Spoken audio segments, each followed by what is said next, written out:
Okie dokie. Um,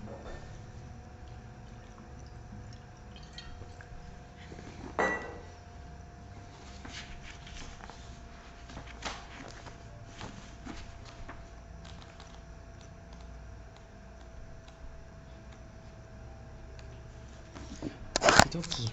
Okay, so today I'm making the video on Chapter 5, Joy and Passions of Thus Spoke Zarathustra. What was it? This chapter is more or less about choosing to make your own virtues, and the benefits of doing so, and the issues of choosing to have other virtues. More or less, as a sum of a summary, when you choose to have your own passions or your own virtues,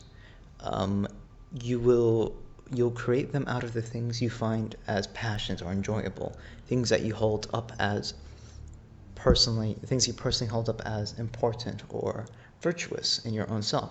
Therefore, when you follow your virtues, you'll be following the greatest path that yourself can believe in. And in that case, you'll live a life of virtues, passion, and joys that is most optimized for you and will be basically utterly unique to yourself. And in this case, when you commit passions, you could never commit a passion which would be an evil. Because, for example, you may find it virtuous to be a homosexual, or not necessarily, well, I don't know if homosexuals necessarily see themselves as being virtuous, but they don't see themselves as necessarily as being wrong. And I don't know if, by definition, something that isn't wrong can be seen as virtuous. But if they believe that they're doing something that is fine, and they make that their joy and passion, they will not be hindered. They cannot be, to themselves, fundamentally hindered. And no matter the drought that is around them, as the book says, they will be living in a year for. They will be able to,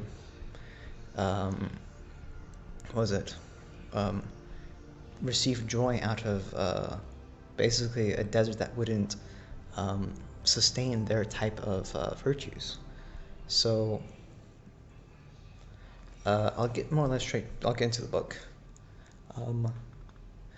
My brother, when thou hast a virtue, and it is thine own virtue, thine being thou or your own virtue, you have it in common with no one. I'm going to start, when reading, translating into simpler English, like modern day English, because I think if I read it in Old English or older English, it is a bit complicated and a bit annoying because we don't speak like that.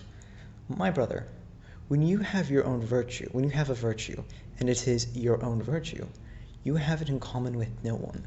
To be sure, you wouldn't call it by a name necessarily, and you wouldn't caress it. You wouldn't pull its ears and amuse yourself with it. In this sense, he says you have respect for these virtues because you know that these are things that to you are serious. And necessarily you wouldn't name it because, how would I give an example? I mean, I know a specific person who very much respects people's mothers, and they have committed to themselves to never mock or allow someone else or allow for other people's mothers be mocked, and they will live by that virtue, and that is a great virtue. Even though some people may not necessarily hold up to that level, but I wouldn't imagine they would have a name for such a thing. And I have my virtues necessarily, but I wouldn't mock it myself. And this is going a bit on a slight tangent on something that is so core of it. And lo, when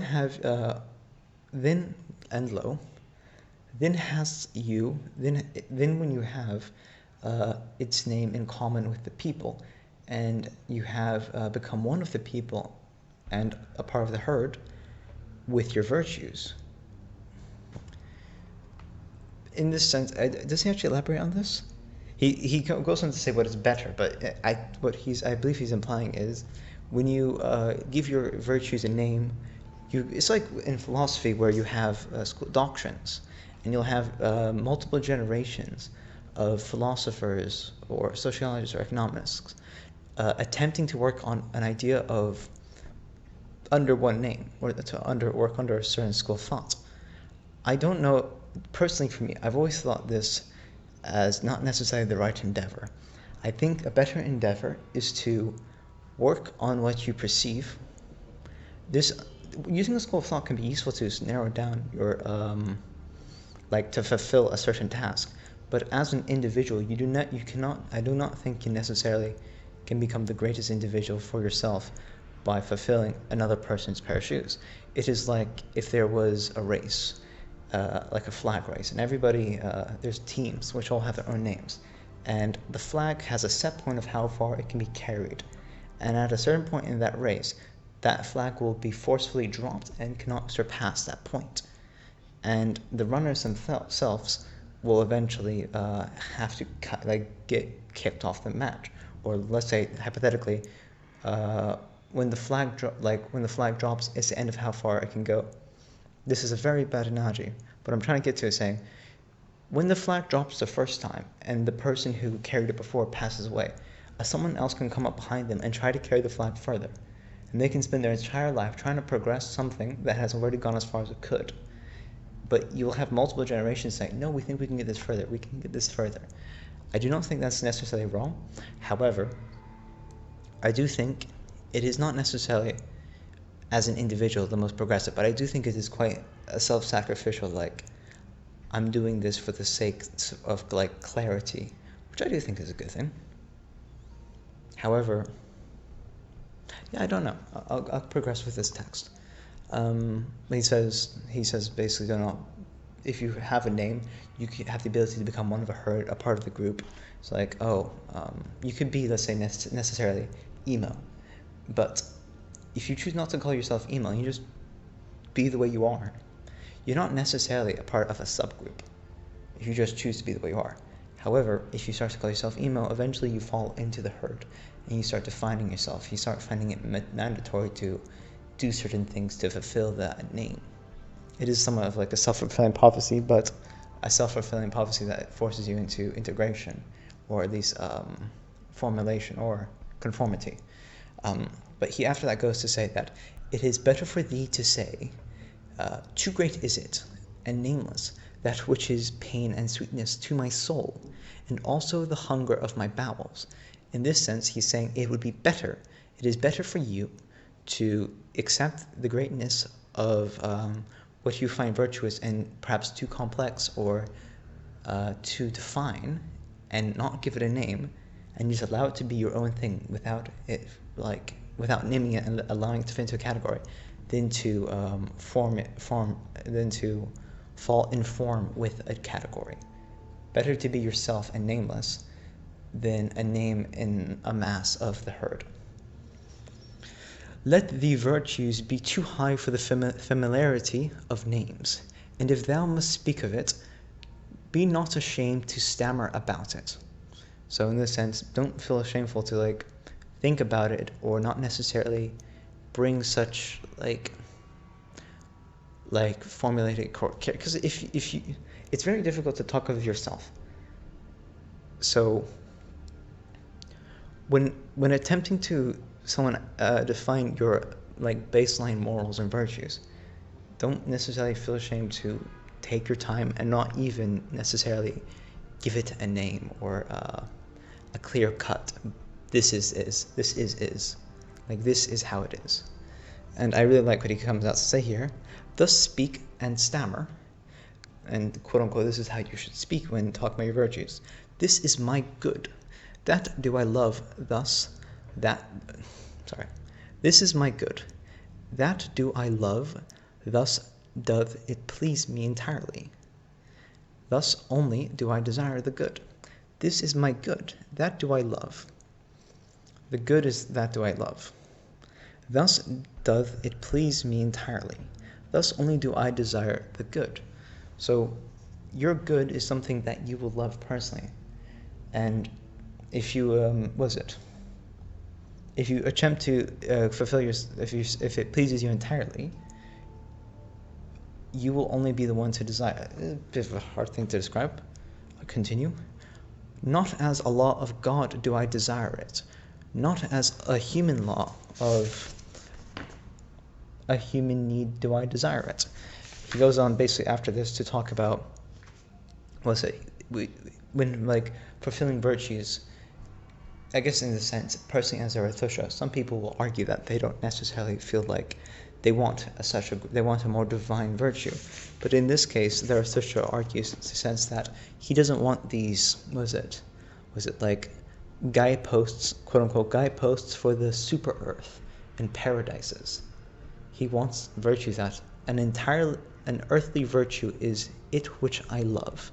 Little prudence is therein, and the last and the least everyday wisdom. I'll quickly give you the definition for prudence, because I don't actually know off the top of my head. Prudent is associated with the word prudent. Prudent meaning acting with or showing care and thought for the future. Little care for the future. Little care in the future is therein. And necessarily, and he goes after this to say that, but the bird that builds its nest beside me, therefore I love and cherish it. Now sitteth it beside me on its golden eggs. I think from what he's saying here is that his like simple earthly virtues do not necessarily care for such a grand, divine, mystical, magical, great, wondrous, good and evil kind of thing. It is much more simple, and he will love the things that brings a smile to him. And I think a chapter that comes on, he says, my God is, if God exists, he loves to dance and stuff, or he loves poetry, he loves nature. It's the smaller things that your virtue should be built off, not such great and divine things that are necessarily earthly or a part of you. And this is one thing from what I've heard of Nietzsche talk about, is the issue with the idea of God in general, is that when he says God is dead, he says that Christianity and stuff is being replaced by science. But one of the things he has an issue with, this is not actually, I've made a big mistake there. I don't think it's actually associated with the quote that God is dead.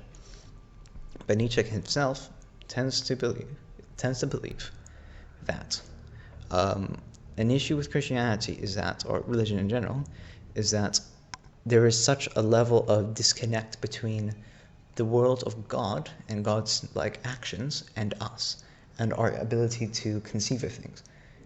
Paradise and all that stuff and God and God's actions are not even viewable or interactable or thinkable in a sense. So they're on such a divine level that you cannot necessarily argue with it, because it is a self-proving prophecy. It is too complex to think about. Therefore, you can never actually put thought to it. But I'm going to end that little tangent. Thus shalt thou stammer and praise thy virtues. Once hast thou passions and calledst them evil. Okay, I really like this passage. Once hast thou passions and called them evil, but now hast thou only thy virtues. They grew out of thy passions.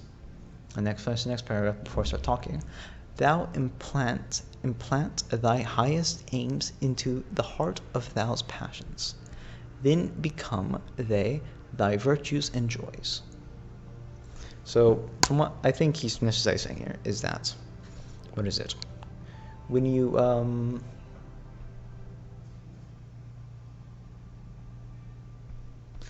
choose to make your own virtues, you make your virtues out of the things you find as your passions.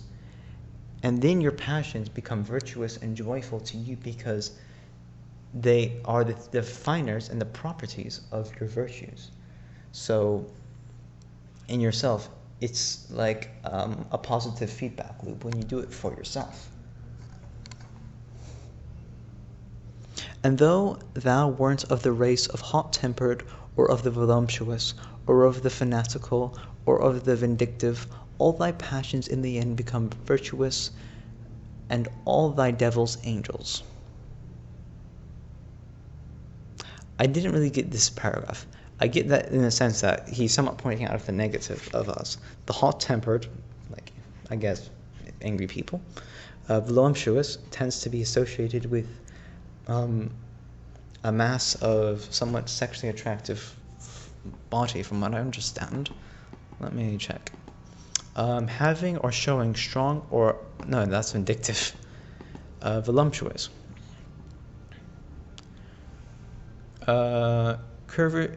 Curvaceous, and sexually attractive. Curvosive. I don't know how to pronounce the word. Basically sexually attractive, typically used for women. Relating to the characters of being luxury or sensual pleasure. So I think what he's not necessarily going about here is saying these somewhat of a sense like self-centered characteristics. Fanatical tends to be like, this is the way it is, or this is what I want to achieve, and I'm going to do it, with like a dogmatic and zeal behavior. Or the vindictive. Vindictive is like to have an unreasonable level of striving of revenge. So I don't necessarily get how all thy passions in the end will become virtuous, even though you're not a part of this group. All thy passions in the end become virtuous, and all thy devils angels. I think what this necessarily says is all in a sense, self-centered people tend to think they do the right thing no matter what they do.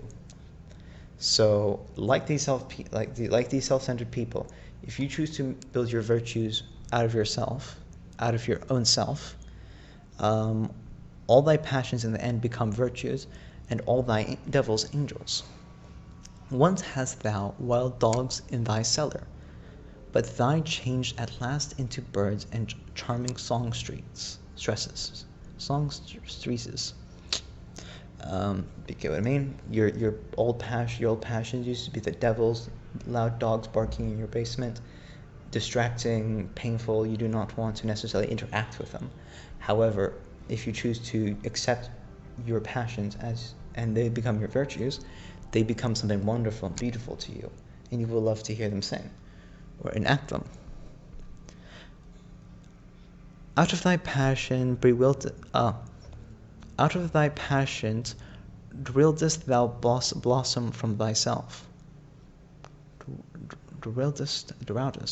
Out of thy poison droughts thou blossom from thyself. And this is, I think, the ultimate thing. Like I said at the beginning with this homosexuality example, out of the poisonous droughts of what is around you, that necessarily will poison you if you accept them, or makes your life somewhat more miserable. If you choose to look into yourself, thou blossom from thyself.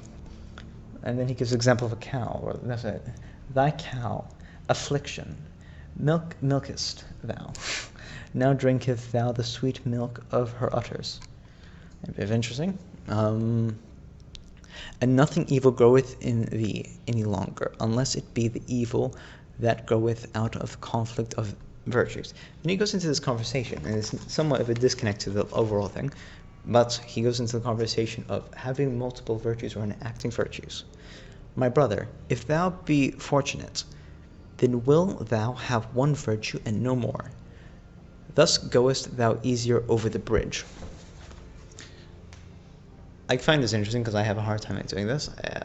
I think I want to have a lot of virtues, and it's quite difficult to have multiple virtues. And I do think this is true. And he talked about jealousy. Your virtues are quite jealous things, and they fight for your attention. And no matter what you do, they will always be squabbling with each other to have you enact them. So in his sense, he thinks it's better to choose one virtue and be pure-hearted and true by it than necessary to choose multiple of them and become poisonous to yourself. Illustrious is it to have many virtues, but a hard lot. And many of one have gone into the wilderness and killed himself, because he was weary of being the battle and the battlefield of virtues. My brother, are war and battle evil? Necessary. However, is it the evil necessary are the envy and the disrupt and the backbiting among the virtues. Lo, how each of the virtues is convictus of the highest place. It wanted the whole spirit to be its herald. It wanted thy whole power. It inborn in wrath, hatred, and love. Jealous is every virtue of the other, and dreadful thing is jealousy. Even virtues may succumb by jealousy. This, I think, is the best quote at the end of how jealousy necessarily functions, or the fight of jealousy. He whom the flame of jealousy encompasses turneth at last like the scorpion, the poison sting against himself. He becomes a poison against himself, necessarily. He stings himself. My brother, thus hast thou never seen a virtue backbite and stab itself? ? And the sense he's asking, have you never seen someone, with their virtues, turn around and stab themselves by necessarily not being able to commit or follow it?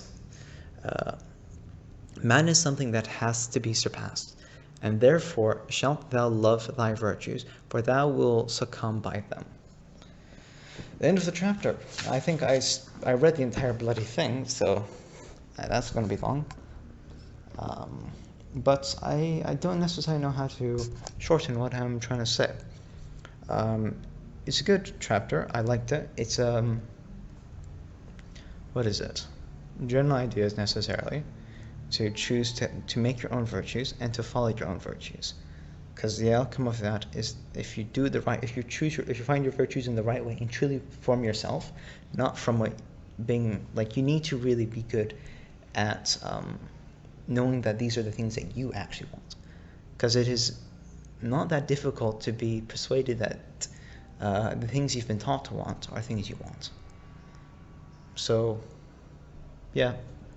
You should succumb to your own virtues and your own pleasures and your own wishes, the truly ones that are your own, and you will find that eventually once you've purified yourself by doing so, that all actions you will wish to commit will be virtuous and joyful.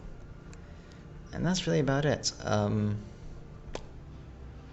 nothing really else. The next chapter, The Pale Criminal. This one was a difficult one, I think. Yeah, I tried to read this one before. It's quite difficult. So hopefully I'll do better and be shorter. This was real bloody long. I think the longest one yet. So I'm done. I'm thinking about making a video soon on my own writings, reading them and explaining them, and hopefully that will come soon. But yeah, take care. See ya.